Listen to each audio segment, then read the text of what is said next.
เลาะเป็นเลาะตลาดดงบ้ากันมานี่ได้ยินเดี๋ยวเพิ่นว่าบ่เคยมาจากเทื่อเด้อตลาดอันนี้นะได้ยินเดี๋ยวเขาเจ้าว่า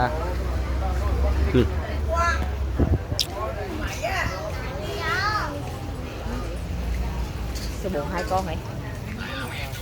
với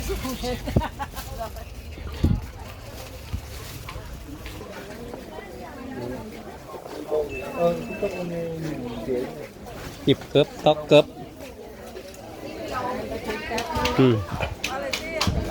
มันข้าวต้มนุ่มบ้านไปกันบัดนี้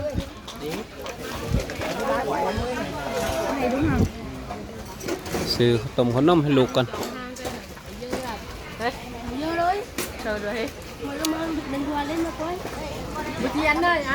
บ่มีเงินแล้ว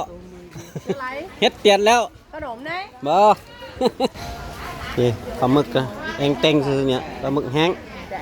ก็ได้จักได้ปลาหมึกแห้งแล้วจะสั่งได้เด้ออันนี้โลเท่าได้นี่ครึ่งโลเดี๋ยว2 เซน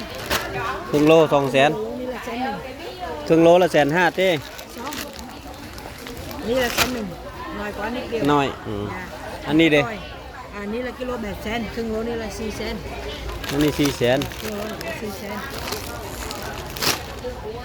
300,0004เมื่อนั้นเลยสิอันนี้ทอดครึ่งโลอยู่อ่ะ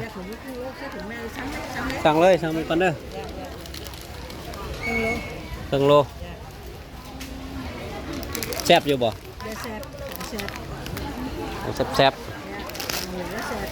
150,000เนาะ150,000แล้ว2 อัน2150,000โอเค150,000นะฮะ150,000เท่าไหร่ตัวนี้ละ1.8นี่แสบกว่าซื้อลายหรอแล้ว2 เซนไอ้